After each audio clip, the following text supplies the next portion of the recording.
ದೇವರು ಮತ್ತು ಧರ್ಮದ ಮಾರ್ಗದಿಂದ ಮಾತ್ರ ಮನಸ್ಸಿಗೆ ಶಾಂತಿ, ನೆಮ್ಮದಿ. ಡಾಕ್ಟರ್ ಮಹೇಶ್ವರ ಶಿವಾಚಾರ್ಯ ಮಹಾಸ್ವಾಮೀಜಿ ಅಭಿಮತ. ಇಂದಿನ ಒತ್ತಡದ ಜೀವನದಲ್ಲಿ ಮಾನವರಾದ ನಾವು ದೇವರು ಮತ್ತು ಧರ್ಮದ ಮಾರ್ಗದಲ್ಲಿ ಸಾಗಿದಾಗ ಮಾತ್ರ ಮನಸ್ಸಿಗೆ ಶಾಂತಿ ಮತ್ತು ನೆಮ್ಮದಿಯನ್ನು ಪಡೆಯಲು ಸಾಧ್ಯವಿದೆ ಎಂದು ನಣ್ಣೇನಹಳ್ಳಿ ಅಯ್ಯನಹಳ್ಳಿ ಪುರವರ್ಗ ಹಿರೇಮಠದ ಪೀಠಾಧಿಪತಿಗಳಾದ ಡಾಕ್ಟರ್ ಮಹೇಶ್ವರ ಶಿವಾಚಾರ್ಯ ಮಹಾಸ್ವಾಮೀಜಿಗಳು ಹೇಳಿದರು. ಅವರು ಕೃಷ್ಣರಾಜಪೇಟೆ ತಾಲೂಕಿನ ಹೊಸಹೊಳಲು ಗ್ರಾಮದ ವಿಜಯನಗರ ಬಡಾವಣೆಯಲ್ಲಿ ನೂತನವಾಗಿ ನಿರ್ಮಿಸಿರುವ ಉಕ್ಕಡಗಾತ್ರಿ ಶ್ರೀ ಗುರು ಕರಿಬಸವೇಶ್ವರ ಅಜ್ಜಯ್ಯ ಸ್ವಾಮಿಯವರ ದೇವಾಲಯದ 48ನೇ ದಿನದ ಮಂಡಲ ವಿಶೇಷ ಪೂಜಾ ಕಾರ್ಯಕ್ರಮದಲ್ಲಿ ಭಾಗವಹಿಸಿ ನೆರೆದಿದ್ದ ಸಾವಿರಾರು ಭಕ್ತಾದಿಗಳನ್ನು ಉದ್ದೇಶಿಸಿ ಮಾತನಾಡಿದರು. ಜಾಗತಿಕ ಜಗತ್ತಿನ ಇಂದಿನ ಸ್ಪರ್ಧಾ ಪ್ರಪಂಚದ ಒತ್ತಡದ ಜೀವನದಲ್ಲಿ ಬದುಕು ನಡೆಸುತ್ತಿರುವ ಮಾನವರಾದ ನಾವು ನಮ್ಮ ಕೆಲಸದ ಒತ್ತಡದಲ್ಲಿ ಅಲ್ಪ ಸಮಯವನ್ನು ಬಿಡುವು ಮಾಡಿಕೊಂಡು ದೇವರು ಮತ್ತು ಧರ್ಮದ ಮಾರ್ಗದಲ್ಲಿ ಸಾಗಿದಾಗ ಮಾತ್ರ ಮನಸ್ಸಿಗೆ ಶಾಂತಿ ಮತ್ತು ನೆಮ್ಮದಿಯನ್ನು ಪಡೆಯುವ ಜೊತೆಗೆ ಕೈ ಹಿಡಿದ ಕೆಲಸ ಕಾರ್ಯಗಳಲ್ಲಿ ಯಶಸ್ಸನ್ನು ಕೂಡ ಪಡೆಯಬಹುದಾಗಿದೆ. ಆದ್ದರಿಂದ ಸಾಧನೆ ಮಾಡಲು ಕಷ್ಟವಾದರೂ ನ್ಯಾಯ, ನೀತಿ, ಧರ್ಮ ಹಾಗೂ ಸತ್ಯದ ಮಾರ್ಗದಲ್ಲಿ ಸಾಗಿ ಗುರಿ ಮುಟ್ಟಲು ಪ್ರಾಮಾಣಿಕ ಪ್ರಯತ್ನವನ್ನು ಮಾಡಬೇಕು ಎಂದು ಶ್ರೀಗಳು ಮನವಿ ಮಾಡಿದರು. ಉತ್ತರ ಕರ್ನಾಟಕ ರಾಣಿಬೆನ್ನೂರಿನ ಪಕ್ಕದಲ್ಲಿರುವ ಉಕ್ಕಡಗಾತ್ರಿಯ ಕರಿಬಸವ ಅಜ್ಜಯ್ಯನನ್ನು ದರ್ಶನ ಮಾಡಲು ಈ ಭಾಗದ ಭಕ್ತರು 250 ಕಿಲೋಮೀಟರ್ ದೂರ ಪ್ರಯಾಣ ಮಾಡಬೇಕಾಗಿತ್ತು. ಅಜ್ಜಯ್ಯನವರ ಪರಮ ಭಕ್ತರಾಗಿರುವ ಸುರೇಶ್ ಅಜ್ಜಯ್ಯ ಅವರು ಹೊಸಹೊಳಲು ಗ್ರಾಮದಲ್ಲಿಯೇ ಕರಿಬಸವ ಅಜ್ಜಯ್ಯನವರ ದೇವಾಲಯವನ್ನು ಸ್ಥಾಪಿಸಿ ಅಲ್ಲಿಯೇ ಅಜ್ಜಯ್ಯನ ದರ್ಶನ ಮಾಡಿ ಪೂಜೆ ಪುನಸ್ಕಾರಗಳನ್ನು ಕೈಗೊಳ್ಳಲು ಅನುವು ಮಾಡಿಕೊಟ್ಟಿದ್ದಾರೆ. ನಮ್ಮ ಸಂಸ್ಕೃತಿ ಮತ್ತು ಪರಂಪರೆಯ ಮೇಲೆ ಬೆಳಕು ಚೆಲ್ಲುವ ದೇವಾಲಯಗಳನ್ನು ಉಳಿಸಿ ಬೆಳೆಸಿ ಸಂರಕ್ಷಣೆ ಮಾಡುವ ಕಾಯಕವನ್ನು ನಿಷ್ಠೆಯಿಂದ ಮಾಡುತ್ತಿರುವ ಹೊಸಹೊಳಲು ಗ್ರಾಮಸ್ಥರು ನಾಗರಿಕ ಸಮಾಜಕ್ಕೆ ಮಾದರಿಯಾಗಿದ್ದಾರೆ ಎಂದು ಡಾಕ್ಟರ್ ಮಹೇಶ್ವರ ಶಿವಾಚಾರ್ಯ ಮಹಾಸ್ವಾಮೀಜಿಗಳು ಹೇಳಿದರು. ಕರ್ನಾಟಕ ರಾಜ್ಯ ಕೈಮಗ್ಗ ಅಭಿವೃದ್ಧಿ ನಿಗಮದ ಅಧ್ಯಕ್ಷ ಬಿ ನಾಗೇಂದ್ರ ಕುಮಾರ್, ಸಮಾಜ ಸೇವಕರಾದ ಆರ್ಟಿಒ ಮಲ್ಲಿಕಾರ್ಜುನ, ಮಂಡ್ಯ ಹಾಲು ಒಕ್ಕೂಟ ಮಾಜಿ ಅಧ್ಯಕ್ಷ ಎಂಬಿ ಹರೀಶ್, ನಿರ್ದೇಶಕರಾದ ಡಾಲು ರವಿ, ಪುರಸಭೆ ಸದಸ್ಯರಾದ HR Lokesh, HD Ashok, K Manjula, Channakeshava, ದಾನಿಗಳಾದ ಸೋಮಶೇಖರ್, ಡಿಸಿಸಿ ಬ್ಯಾಂಕ್ ಮಾಜಿ ಉಪಾಧ್ಯಕ್ಷ ಎಚ್ಕೆ ಅಶೋಕ್, ತಾಲೂಕು ಪಂಚಾಯಿತಿ ಮಾಜಿ ಅಧ್ಯಕ್ಷ ವಿಜಯಲಕ್ಷ್ಮಿ ರಾಜಶೇಖರ್, ಕರ್ನಾಟಕ ರಕ್ಷಣಾ ವೇದಿಕೆಯ ಮಂಡ್ಯ ಜಿಲ್ಲಾ ಘಟಕದ ಅಧ್ಯಕ್ಷ ಹೊನ್ನೇನಹಳ್ಳಿ ವೇಣು, ಉಪಾಧ್ಯಕ್ಷ ಹೊಸಹೊಳಲು ಗೋಪಿ, ಎಚ್ಜಿ ಶ್ರೀನಿವಾಸ್, ಗಂಟಯ್ಯ, ಗೋಪಾಲ್, ರಘು ಸೇರಿದಂತೆ ಸಾವಿರಾರು ಭಕ್ತಾದಿಗಳು ಅಜ್ಜಯ್ಯನ ದೇವಾಲಯದ ಮಂಡಲ ಪೂಜಾ ಕಾರ್ಯಕ್ರಮದಲ್ಲಿ ಭಾಗವಹಿಸಿದ್ದರು. ವರದಿ ಡಾಕ್ಟರ್ ಕೆಆರ್ ನೀಲಕಂಠ, ಕೃಷ್ಣರಾಜಪೇಟೆ, ಪ್ರಜಾಪವ ಟಿವಿ, ಮಂಡ್ಯ. ಹೊರಬರಲಿ, ಅವರಿಗೆ ಉತ್ತಮೋತ್ತಮವಾಗಿರ್ತಕ್ಕಂಥ ಅಂಕಗಳು ದೊರಕಿ ಆ ವಿದ್ಯಾರ್ಥಿಗಳ ಭವಿಷ್ಯ ಉಜ್ವಲವಾಗಿ ಬೆಳೀಲಿ ಅಂತ ಇದೇ ಸಂದರ್ಭದಲ್ಲಿ ಆ ಭಗವಂತನನ್ನು ಕೂಡ ಎಲ್ಲ ವಿದ್ಯಾರ್ಥಿಗಳ ಪರವಾಗಿ ಈ ಸಂದರ್ಭದಲ್ಲಿ ಪ್ರಾರ್ಥಿಸುತ್ತಾ ಸಕಲರಿಗೂ ಕೂಡ ಒಳ್ಳೆಯದಾಗಲಿ. ಸರ್ವೇ ಜನಾಃ ಸುಖಿನೋ ಭವಂತು, ಸಮಸ್ತ ಸನ್ಮಂಗಳಾನಿ ಭವಂತು. ಓಂ ಶಾಂತಿ ಶಾಂತಿ ಶಾಂತಿ. ನಮ್ದು ನುಗ್ಗೇಹಳ್ಳಿ ಪುರವರ್ಗ ಹಿರೇಮಠ ಷಟ್ಸ್ಥಲ ಬ್ರಹ್ಮಿ ಡಾಕ್ಟರ್ ಮಹೇಶ್ವರ ಶಿವಾಚಾರ್ಯ ಸ್ವಾಮಿಗಳು, ತಂಬಾಪುರಿ ಶಾಖಾ ಮಠ.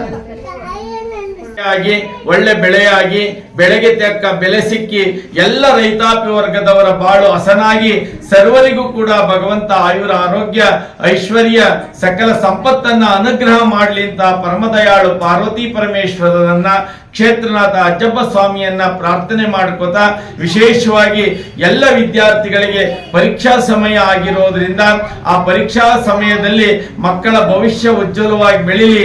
ಅವರ ಜ್ಞಾನಾಲೇಖ್ಯ ಸಮುಲ್ಲೇಖನ ವಿದ್ಯೆ ಸಚ್ಚಿದಾನಂದ ರೂಪಾಯ ಶಿವಾಯ ಬ್ರಹ್ಮಣಿ ನಮಃ.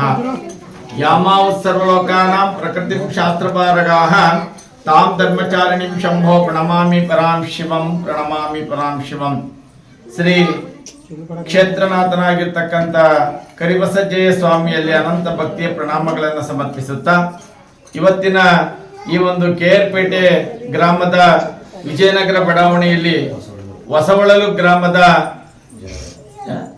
ವಿಜಯನಗರ ಬಡಾವಣೆಯಲ್ಲಿ ವಿರಾಜಮಾನವಾಗಿ ಪ್ರತಿಷ್ಠಾಪನೆಗೊಂಡಿರ್ತಕ್ಕಂಥ ಶ್ರೀ ಕರಿಬಸಜ್ಜ ಸ್ವಾಮಿಯವರ ಒಂದು ಮಂಡಲ ಪೂಜೆ ಉದ್ಯಾಪನಾ ಕಾರ್ಯಕ್ರಮ, ಅಂದ್ರೆ ಪ್ರತಿಷ್ಠಾಪನೆ ಹಾಗೂ ದೇವಸ್ಥಾನ ಉದ್ಘಾಟನೆ ಆದಂತ 48 ದಿನಗಳ ಕಾಲ ಪರ್ಯಂತರವಾಗಿ ಪ್ರತಿನಿತ್ಯ ರುದ್ರಾಭಿಷೇಕ, ಪೂಜೆ, ಹೋಮ, ಹವನಾದಿ ಕಾರ್ಯಗಳು, ಪ್ರಸಾದ ವಿನಿಯೋಗದ ಸೇವೆಯನ್ನು 48 ದಿನಗಳ ಕಾಲ ಪರ್ಯಂತರವಾಗಿ ನೆರವೇರಿಸಿಕೊಂಡು ಬಂದಂತ ಈ ಶುಭ ದಿವಸದಂದು ಆ 48 ದಿನದ ಮಂಡಲ ಪೂಜೆಯ ಒಂದು ಮುಕ್ತಾಯವನ್ನ ಇವತ್ತಿನ ದಿವಸ ಈ ಕ್ಷೇತ್ರದ ಧರ್ಮಾಧಿಕಾರಿಗಳಾಗಿರ್ತಕ್ಕಂಥ ಕಾಂತರಾಜ್ ಅವರ ಸುಪುತ್ರರಾದಂಥ ಶ್ರೀಯುತ ಸುರೇಶ್ ರವರು ಈ ಕಾರ್ಯವನ್ನ ಬಹಳ ಅಚ್ಚುಕಟ್ಟಾಗಿ ಶ್ರದ್ಧಾ ಭಕ್ತಿಯಿಂದ ಸಕಲ ಭಕ್ತರನ್ನ ಒಗ್ಗೂಡಿಸಿಕೊಂಡು ಸರ್ವೇ ಜನ ಸುಖಿನೋ ಭವಂತು ಅನ್ನೋ ಹಾಗೆ ಈ ಕ್ಷೇತ್ರದಲ್ಲಿ ನೆಲೆಸಿರ್ತಕ್ಕಂಥ ಕರಿಬಸಜ್ಜ ಸ್ವಾಮಿ ಸರ್ವರಿಗೂ ಕೂಡ ಒಳ್ಳೆಯದು ಮಾಡಲಿ. ಬಂದಂತ ಸಕಲ ಸದ್ಭಕ್ತರ ಸಕಲ ಸಂಕಷ್ಟಗಳನ್ನ ಪರಿಹಾರ ಮಾಡಿ ಅವರ ಮನಸ್ಸಿನ ಬಯಕೆ ಈಡೇರಿಸ್ತಕ್ಕಂಥ ಸಕಲ ಇಷ್ಟಾರ್ಥವನ್ನ ನೆರವೇರಿಸ್ತಕ್ಕಂಥ ಶಕ್ತಿ ಆ ಭಗವಂತ ಬಂದಂತ ಭಕ್ತರಿಗೆ ನೀಡ್ಲಿ ಅಂತೇಳಿ ಆ ಸ್ವಾಮಿಗೆ ಪ್ರತಿನಿತ್ಯ ಬಹಳ ಶ್ರದ್ಧಾ ಭಕ್ತಿಯಿಂದ ಪೂಜಾ ಕೈಂಕರ್ಯವನ್ನ ನೆರವೇರಿಸಿಕೊಂಡು ಬರ್ತಾ ಇದ್ದಾರೆ. ಅದೇ ಪ್ರಕಾರ ಪ್ರತಿನಿತ್ಯವೂ ದಿವಸ ಪ್ರತಿದಿನವೂ ಕೂಡ ಪೂಜೆಗಳನ್ನು ನೆರವೇರಿಸಿಕೊಂಡು ಬರ್ತಾ ಇದ್ದಾರೆ. ಮುಂದೆಯೂ ಕೂಡ ಅದೇ ರೀತಿ ನೆರವೇರಿಸಿಕೊಂಡು ಹೋಗ್ತಾರೆ. ಇಂಥ ಪ್ರಕಾರವಾಗಿ ಸೋಮವಾರ ಮತ್ತೆ ಶುಕ್ರವಾರ ವಿಶೇಷವಾಗಿ ಬಂದು ಆ ಪೂಜೆಯನ್ನ ನೆರವೇರಿಸುವುದರ ಮೂಲಕ ಅವರ ಆವಾಹನೆ ಆದಂತ ಕರಿಬಸಜ್ಜ ಸ್ವಾಮಿಯ ಒಂದು ನುಡಿಗಳನ್ನ ಬಂದಂತ ಭಕ್ತರಿಗೆ ನೀಡಿ ಎಲ್ಲ ಭಕ್ತರ ಸಂಕಷ್ಟವನ್ನ ನೆರವೇರಿಸ್ತಕ್ಕಂತ ಒಂದು ಶಾಂತಿಯ ಮತ್ತು ಒಂದು ಭಕ್ತಿಯ ಕೇಂದ್ರ ಯಾವುದಾದ್ರೂ ಇದ್ರೆ ಅದು ಶ್ರೀ ಕರಿಬಸಜ್ಜಯ್ಯ ಸ್ವಾಮಿಯ ಸನ್ನಿಧಿ ಅಂತ ಈ ಸಂದರ್ಭದಲ್ಲಿ ತಿಳಿಸ್ತಾ ಬಂದಂತ ಸಕಲ ಸದ್ಭಕ್ತರಿಗೆ ಆ ಕರಿಬಸಜ್ಜ ಸ್ವಾಮಿಯ ಅನುಗ್ರಹ ಆಶೀರ್ವಾದ ಸದಾಕಾಲ ಇರಲಿ. ಆ ಸ್ವಾಮಿಯ ಕೃಪೆಯಿಂದ ಸರ್ವರಿಗೂ ಕೂಡ ಒಳ್ಳೆಯದಾಗಲಿ ಅಂತ ತಿಳಿಸ್ತಾ ಈಗ ಪರಾಭಾವ ನಾಮ ಸಂವತ್ಸರ ನೂತನ